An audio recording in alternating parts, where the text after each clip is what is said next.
Vamos estudar mais um autor aí, sobre o ensino, as abordagens do processo Maria da Graça Nicolette Mizukami.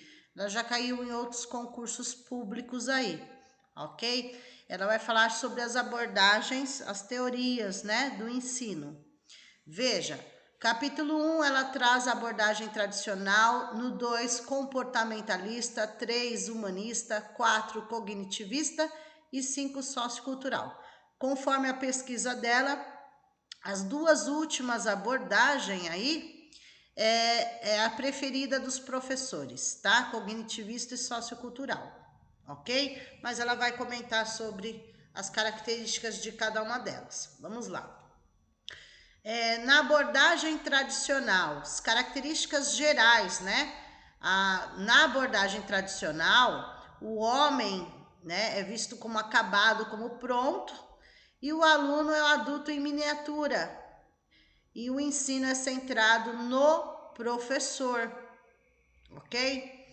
Então, o homem é um receptador passivo, no mundo é transmitido a realidade ao indivíduo através da família, igreja, a sociedade e cultura apregoados pela sociedade, o conhecimento é acumulado, armazenado em informações, a educação é entendida como instrução, a escola, né? É o local onde se processa, né? O processo de transmissão de informações, né? Se for ver hoje é a mediação, professor, mas nessa abordagem é transmissão de informações. No ensino-aprendizagem, os alunos são instruídos e ensinados pelo professor. O professor, ele é vertical, ele detém o poder decisório. A metodologia se baseia numa aula expositiva. A avaliação, né, é vista como reprodução, é vista como notas obtidas, né? Então, são essas características de uma abordagem, no geral, resumidamente, da abordagem tradicional. Já na abordagem comportamentalista, as características gerais, né? O conhecimento é uma descoberta, tá? O homem não é livre absolutamente, o mundo já é construído e o homem é um produto do meio. Na sociedade e cultura, a sociedade ideal, né? Segue uma sociedade ideal. O conhecimento é resultado direto da experiência. Na educação, é uma transmissão cultural. A escola é uma agência, né, que detém o controle. O ensino-aprendizagem é uma prática reforçada. O professor é quem controla o processo de aprendizagem. Na metodologia, é o reforço no relacionamento professor-aluno. A avaliação não requer erros, né? A avaliação não admite erros também. Na abordagem humanista, começa a dar uma melhorada aí, conforme a pesquisa da Mizukami. Então, as características gerais: o papel do sujeito como principal elaborador do conhecimento humano. O homem é uma pessoa situada no mundo. O mundo é algo produzido pelo homem diante de si mesmo. A educação é centrada na pessoa. A escola, né, respeita a criança e oferece condições para que ela possa se desenvolver em seu processo, possibilitando a autonomia do aluno, já começa a melhorar. O professor desenvolverá seu próprio repertório de uma forma única, aí já não é tão, né, o esperado. A metodologia, cada educador eficiente deve elaborar a sua forma de facilitar a aprendizagem. A avaliação são padrões pré-fixados. E daí começa agora a cognitivista e a sociocultural, que são as preferidas hoje pelos professores. As características gerais da cognitivista: a organização do conhecimento, processamento de informações, estilos de pensamento. Então, requer aí a tomada de decisões, né? Situações, problema. Homem e mundo serão analisados em conjunto, não são separados. A sociedade e cultura, fatos sociológicos, regras, valores, normas, símbolos, já aumenta. O conhecimento é uma construção contínua. A educação tem o desenvolvimento, o conhecimento, provoca situações para que isso aconteça, tá? É citado Piaget, tá? Na escola é citado Piaget. O ensino-aprendizagem, para desenvolver a inteligência, deverá priorizar atividades do sujeito, né? A situação social. O professor, ambos, né? Os polos de relação devem ser compreendidos de forma diferente da convencional. A metodologia, ação do indivíduo, pois é o centro do processo, e o fator social e educativo constitui uma condição de desenvolvimento. E a avaliação, verifica se o aluno já adquiriu noções, conservações, realizou operações, é um conjunto aí. E na abordagem sociocultural é citado Paulo Freire, que fala sobre a cultura popular que nós devemos valorizar. O homem está inserido no contexto histórico, o pensamento é dissociado da ação, o conhecimento estão ligados ao processo de conscientização, a educação, toda ação educativa, para que seja válida, deve ser precedida tanto de uma reflexão. A escola é um crescimento mútuo do professor e aluno. No caso do ensino-aprendizagem, superar a relação opressor-oprimido, né? Superar essa situação. Então, deve oportunizar situações de aprendizagem aí. Professor e aluno empenhado numa prática transformadora. A metodologia ativa de criação, de diálogo crítico, avaliação como processo, ok? Então, assim, de todas essas abordagens, tá, que ela fez a pesquisa, a tradicional, comportamentalista, humanista, cognitivista, sociocultural, ela diz que a cognitivista, que tem a visão de Piaget, e a sociocultural são as preferidas pelos professores. Porém, ela diz que todas essas abordagens deveriam ser mais trabalhadas nos cursos de graduação dos professores, na formação dos professores, tá? Ela fala que deveria ser mais abordado esse assunto, tá? Para eles tirarem as próprias conclusões. Porém, ela também vai ficar com essas duas últimas abordagens aí, a cognitivista e sociocultural. Porém, não podemos esquecer que ela cita 5, tá? 5 abordagens aí, ok?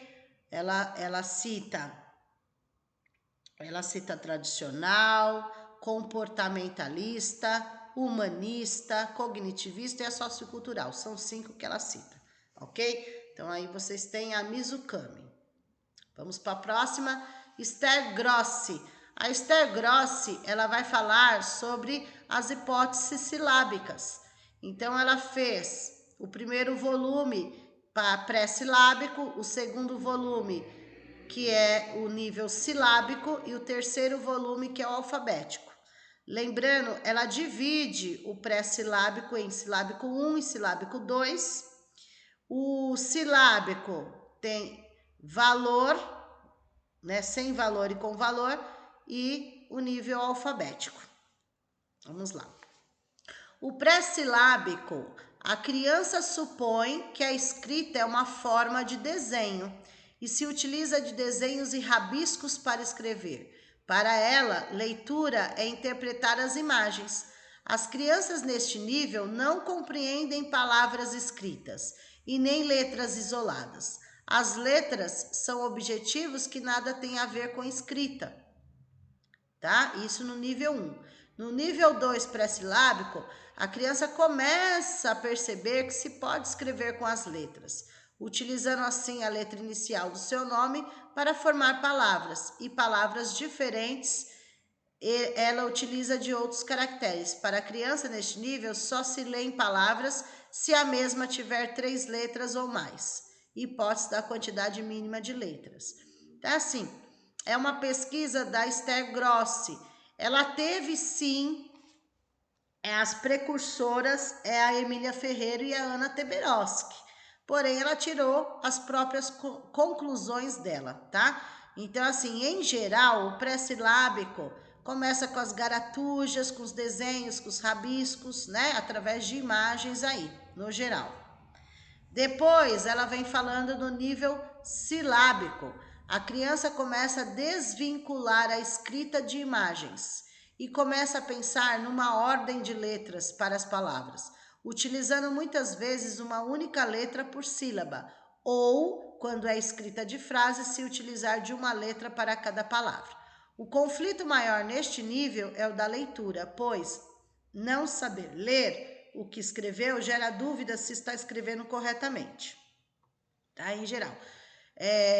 O foco maior, quando fala de hipóteses silábicas, é estudar Emília Ferreira e a Ana Teberoski aí, ok? Depois, no nível alfabético, a criança compreende que cada uma das letras da escrita corresponde a valores menores que a sílaba. Conseguem diferenciar letras de sílabas. Neste nível, ela já tem a percepção que para compor uma sílaba pode-se utilizar de mais de um caracteres. Porém, ainda precisa vencer as barreiras da separação de palavras em uma frase. A criança em seu processo de desenvolvimento de leitura e escrita precisa estar em contato com instrumentos que proporcionem a vivência com a leitura e a escrita. Dessa forma, ratificamos que se faz necessário que o professor tenha conhecimento do desenvolvimento de cada aluno para poder, tá errado aí, né, gente? Para poder planejar suas atividades. Para o professor saber em que nível seu aluno se encontra, ele precisará fazer diagnósticos periódicos, ok? Então, o que acontece aí? Qual é a dica que a autora nos traz? Sempre estar fazendo a sondagem, tá? Sempre estar fazendo a sondagem, que é aquela avaliação diagnóstica que nós falamos, para ver em que nível o aluno se encontra, tá? Então, para verificar em que nível ele se encontra, é necessário aí fazer sempre, periodicamente aí, as sondagens, né? As sondagens aí, ok? Então, aqui é o pensamento da Esther Grossi, porém, ela é precursora da Emília Ferreira e da Ana Teberoski, que já trazem as hipóteses silábicas, tá? Então, na hora de estudar, a sugestão é primeiro estudar Emília Ferreira e Ana Teberoski, que fazem a divisão, né, das hipóteses silábicas aí em 4 ou 5. Por que 4 ou 5? Porque Emília Ferreira e Ana Teberoski nos traz o quê? Nos traz pré-silábico, depois nos traz silábico. Esse silábico se divide em sem valor e com valor. Depois o silábico alfabético e o alfabético. E já Esther Grossi, ela não segue a mesma linha exatamente da Emília Ferreira e a Ana Teberoski, tá? Ela só divide em 3 partes aí.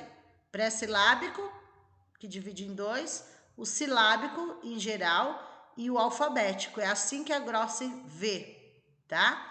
Já a Emília Ferreira vê, junto com a Ana Teberoski, de outra forma, tá bom? Mas segue a mesma linha, tá? No conceito segue a mesma linha, mas na divisão não, ok? Então, precisa se atentar às duas hipóteses aí, conforme cada autor, ok? Vamos lá. Mais um autor aí é o Saviani, Dermeval Saviani, tá? O Dermeval Saviani sobre a pedagogia histórico-crítica. Então, ele vem defender a pedagogia histórico-crítica. Dermeval Saviani defende que uma das funções da escola é possibilitar o acesso aos conhecimentos previamente produzidos e sistematizados. O problema que ele vê é o caráter mecânico dessa transmissão, ou seja, ele é contra o caráter mecânico de transmissão, tá? Isto é, o fato dela ser feita desligada das razões que a justificam, e sem que os professores disponham de critérios para discernir entre aqueles conhecimentos que precisam ser transmitidos e aqueles que não precisam. Segundo Saviani, isso abre espaço para sobrecarregar os currículos com conteúdos irrelevantes, ou cuja relevância não é alcançada pelos professores, o que os impede de motivar os alunos a se empenhar na sua aprendizagem, tá? Então, assim, ele defende que a escola deve possibilitar esses conhecimentos, porém, não pode ser um conhecimento de caráter mecânico, né, de transmissão, tá? Para ele, essa situação torna as matérias curriculares desinteressantes para os alunos, os quais passam a considerar o ensino como algo enfadonho, uma obrigação carente de sentido da qual eles buscam livrar-se assim que possível. Ele defende que é exatamente na medida que os professores conseguem lidar criticamente com os conhecimentos disponíveis, distinguindo entre o que é pedagogicamente relevante e o que não é, que eles ganham condições de produzir seus próprios conhecimentos. E assim o ensino deixa de ser mera transmissão, incorporando também uma contribuição original. Ou seja, o Dermeval Saviani vai defender uma pedagogia histórico-crítica em que a escola tem a função de possibilitar o acesso aos conhecimentos.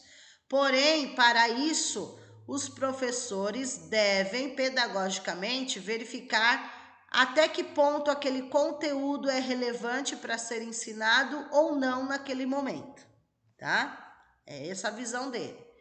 E ele vem falando de outros tipos de teorias, aquela pedagogia histórico-crítica é a que ele defende.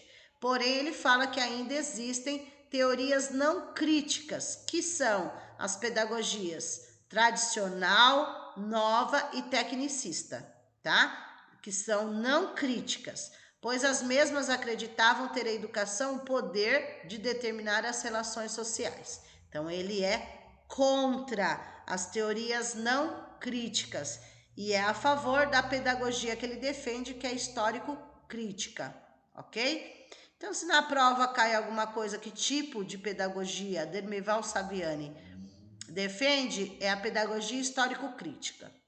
E quais seriam as teorias não críticas? É a tradicional, nova e tecnicista, conforme ele, ok? Lembrando, gente, que tudo isso que eu estou falando aqui são resumos dos autores, dos pensamentos do autor, tá bom?